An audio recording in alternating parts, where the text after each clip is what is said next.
Have you ever found yourself speaking to your child, trying to get their attention, but they seem completely tuned out? It's like you're talking to a brick wall, and the frustration starts to build up. Maybe you've asked them to do something simple, like clean their room or take out the trash, and they just don't seem to hear you.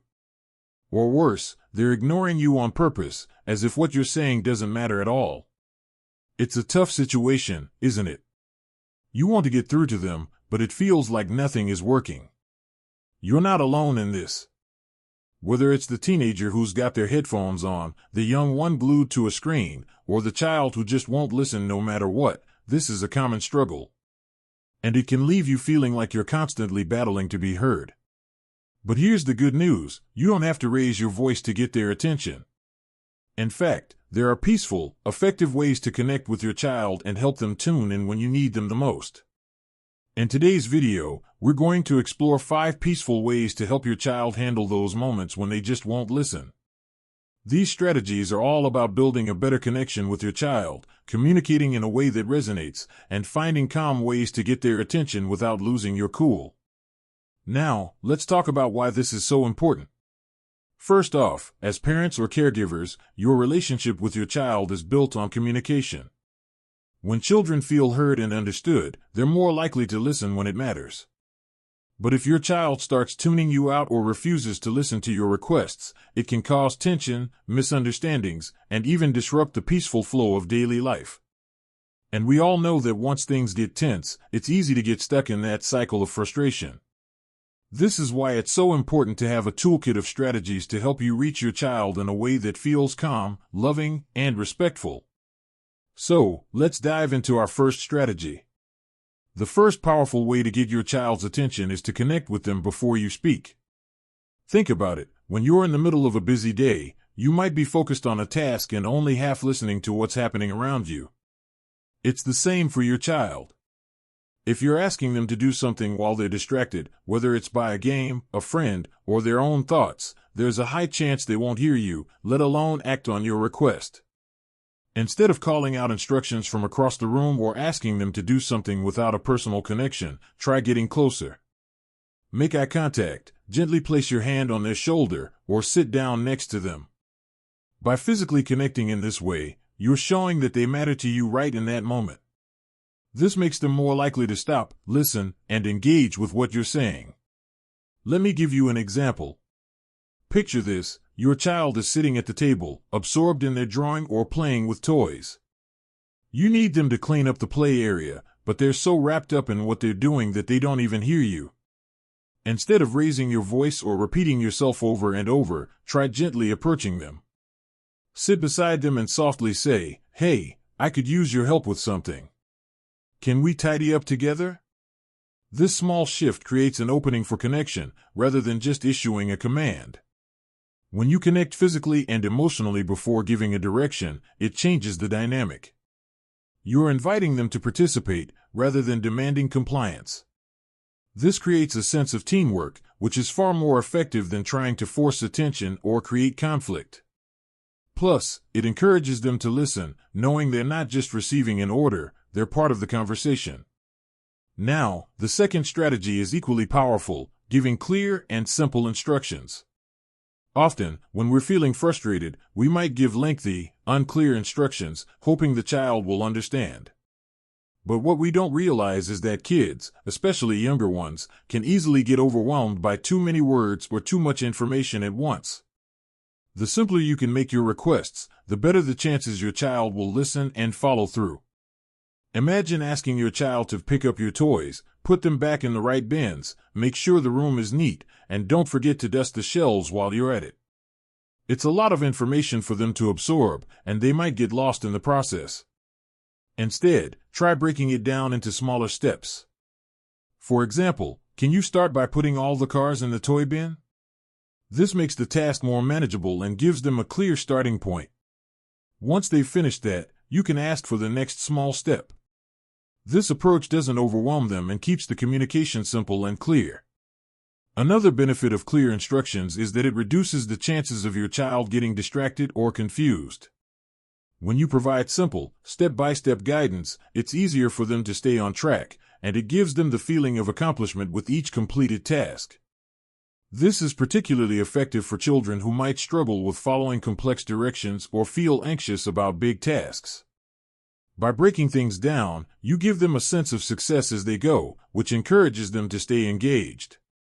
Now that we've covered connecting first and simplifying your instructions, let's talk about another crucial strategy that can make a world of difference: offering choices instead of commands. Children are more likely to listen when they feel a sense of control over the situation. Think about it. When someone tells you exactly what to do without giving you any options, how does it make you feel? Most of us resist being told what to do, especially if we feel like we have no say in the matter. The same goes for children. By offering them choices, you're empowering them to make decisions, which helps them feel more in control. For example, instead of saying, "It's time to clean up your toys," you could say, "Would you like to clean up your toys now, or would you rather finish your drawing first and then clean up?" By giving them a choice, you're allowing them to make the decision while still guiding them toward the outcome you want. This works because the child feels like they've made a choice, even though both options lead to the same goal: getting the toys picked up. And more often than not, they'll choose to do it without the resistance that comes with feeling forced. This simple tactic also helps create a cooperative atmosphere. Rather than making your child feel like they're being ordered around, you're inviting them to be part of the decision-making process. And this leads to a smoother, more peaceful interaction overall. Now that we've covered these first three strategies, you're well on your way to creating a more peaceful, communicative relationship with your child. By connecting physically before speaking, giving clear instructions, and offering choices, you're setting the stage for a more harmonious way of interacting. In the next part, we'll explore 2 more powerful ways to get your child's attention without causing conflict. Stay tuned. Let's continue exploring how to get your child's attention peacefully and effectively. So far, we've covered connecting with them first, giving clear instructions, and offering choices. These 3 strategies lay the groundwork for a calmer, more cooperative interaction. But we're not done yet. There are still 2 more powerful techniques that can make a huge difference in how your child responds when they won't listen. The 4th strategy we're going to talk about is using positive reinforcement and praise. It's easy to focus on the things that your child doesn't do right, but what if we shifted our attention to the things they do well? The more you praise and acknowledge their positive behaviors, the more likely they are to repeat them. And when you use this approach, you're creating an atmosphere of encouragement and positivity, rather than one of tension and punishment. Imagine this: your child finally finishes cleaning up the toys, and instead of focusing on what they missed, you say, "Wow, you did such a great job putting the cars away. Look how neat the play area is now." That small bit of praise makes a big difference. It's easy for children to feel like they're only noticed when they mess up, but when you highlight their good behavior, you're reinforcing that they're capable and that you notice their efforts. But it's not just about saying "good job" randomly. Be specific about what they did well. For example, instead of just saying "good job," you could say, "I really appreciate how you made sure the puzzle pieces were put together neatly. That was a smart way to organize them." When you point out exactly what they've done right, it encourages them to continue that behavior in the future. They start to associate good behavior with positive feedback, which creates a sense of pride and accomplishment. Another benefit of this approach is that it strengthens your bond with your child. Positive reinforcement fosters trust and helps build their self-esteem. Over time, they'll feel more confident and capable, knowing that they're doing things right. And when they feel proud of their actions, they'll be more likely to listen to you in the future. Positive reinforcement isn't just a way to get attention, it's a way to nurture your child's growth and help them build good habits that will last. Now, let's talk about the 5th and final strategy: modeling the behavior you want to see. This one is a bit of a game changer because it's about leading by example. If you want your child to listen and respond calmly, then you need to show them how it's done. Children learn a lot by watching the adults around them, especially their parents. When they see you handling situations with calmness and patience, they're more likely to mirror that behavior. For instance, if your child is being difficult about doing their chores and is becoming upset, instead of reacting with frustration or anger, take a deep breath and calmly say, I understand you're not feeling like doing this right now, but it's important to finish what we start. Let's work together and make it fun. You're modeling how to handle frustration in a constructive way, and that's a lesson they'll take to heart. Children also learn how to communicate effectively by watching how their parents communicate. If you're respectful, patient, and clear in your own communication, they'll pick up on that tone and style. When you model good listening habits, like making eye contact, waiting your turn to speak, and responding calmly, your child will begin to follow suit. It's a natural way to teach them how to manage their emotions and communicate better, without having to say much at all. Modeling behavior also applies to how you handle your own emotions. If you're upset or stressed, try to take a moment to calm yourself before reacting. You can even explain this to your child. I'm feeling a little frustrated right now, but I'm going to take a deep breath so I can handle this better. By demonstrating this, you're teaching your child that it's okay to feel big emotions, but it's important to manage them in a healthy way.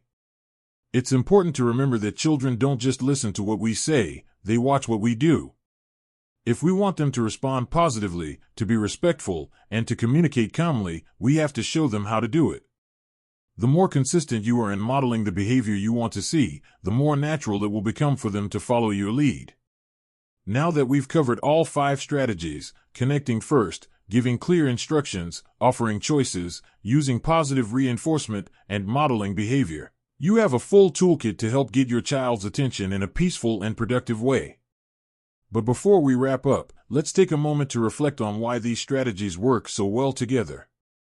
Each one of these techniques is grounded in the idea of building trust and mutual respect. The key to getting your child's attention is not in demanding it, but in creating an environment where they feel heard, valued, and understood. When you take the time to connect with your child first, give clear guidance, and offer them a sense of control, you're not just getting their attention in the moment, you're strengthening your relationship with them for the long term. Peaceful parenting isn't about being perfect. It's about approaching each interaction with patience, understanding, and a genuine desire to help your child grow. Remember, it's not about avoiding conflict altogether, it's about handling those moments in a way that fosters connection rather than division. And that's where the power of positive reinforcement and modeling behavior comes into play. When you consistently acknowledge the positive things your child does and show them how to communicate calmly and respectfully, you're giving them the tools to handle big emotions in a healthy way. You're teaching them how to navigate the ups and downs of life with confidence and empathy. So, next time you find yourself feeling frustrated because your child won't listen, try one of these peaceful strategies. Whether it's connecting with them first, offering choices, praising their efforts, or simply modeling the behavior you want to see, you'll be amazed at how much more responsive they become. Remember, peace doesn't come from being the loudest or most demanding, it comes from creating an environment where both you and your child can hear each other and work together. In the next part, we'll wrap up with some final thoughts on how to keep the momentum going in building a strong, peaceful relationship with your child. Stay tuned for more. We've already covered the most effective ways to get your child's attention peacefully, connecting first, giving clear instructions, offering choices, using positive reinforcement, and modeling the behavior you want to see. These strategies are all about creating a calm, respectful environment where both you and your child can thrive. But let's take a step back for a moment and look at how we can keep these methods going long-term, as well as how to address potential challenges that may arise along the way. First, it's important to remember that peaceful parenting isn't about being perfect. There will still be times when your child is simply not in the mood to listen, and that's okay. The goal here isn't to create a perfect response every single time, but to build a consistent pattern of positive interactions that help your child feel safe, heard, and respected. So, don't be hard on yourself when things don't go exactly as planned. It's all part of the learning process, for both you and your child. One thing that can really help is staying patient and practicing self-care. As you apply these peaceful parenting strategies, it's crucial to remember that you're leading by example. If you're feeling burned out or stressed, it will be much harder to maintain the calm, patient demeanor that peaceful parenting requires. That's why it's so important to take care of yourself, whether that means getting enough rest, finding time to do something you enjoy, or talking to a friend or family member when you're feeling overwhelmed. The better you feel physically and emotionally, the more equipped you'll be to manage those challenging moments with your child. Self-care is an often overlooked aspect of peaceful parenting, but it's just as important as any of the strategies we've talked about. When you're rested and in a good space emotionally, you're more likely to respond calmly, and your child will notice that.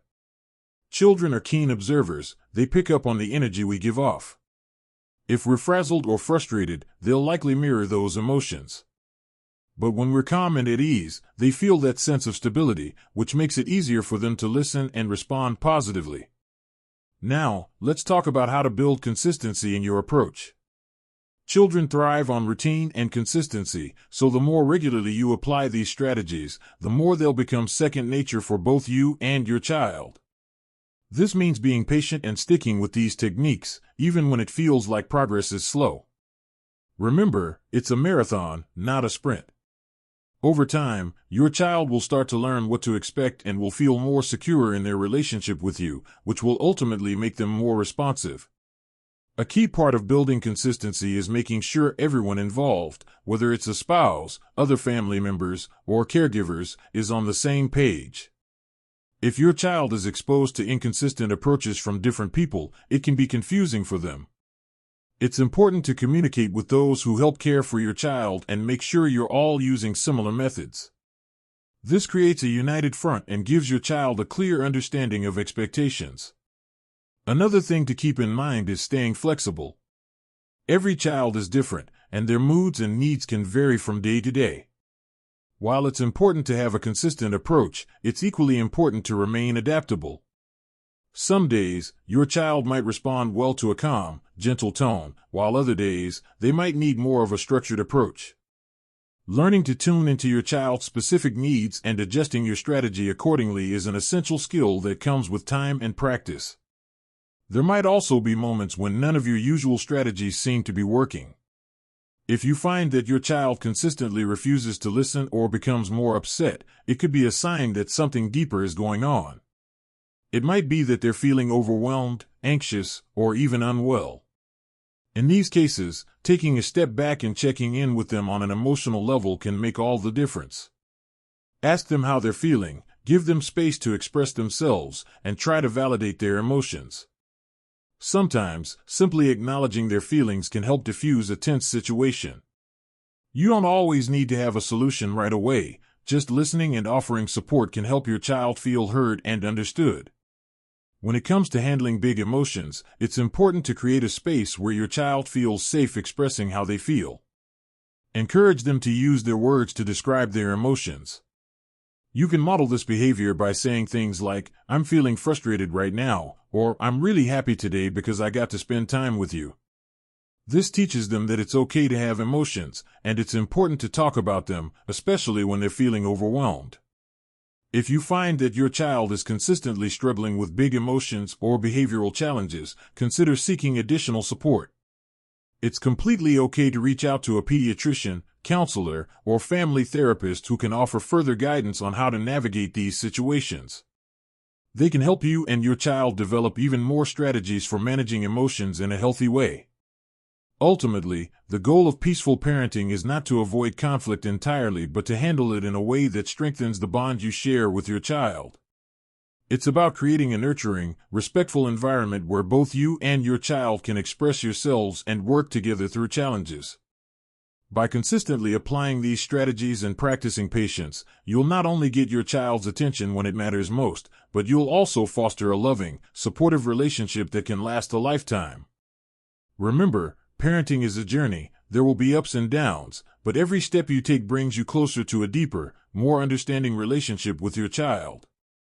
Keep practicing these peaceful strategies, stay patient with yourself, and know that you're doing your best.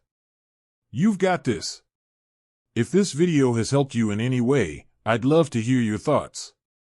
Share your experiences in the comments below and let me know what strategies have worked for you. Don't forget to give this video a thumbs up if you found it helpful and subscribe for more videos on peaceful parenting and creating stronger, happier family connections. Here's to more peaceful moments and a deeper understanding with your child. You're doing amazing.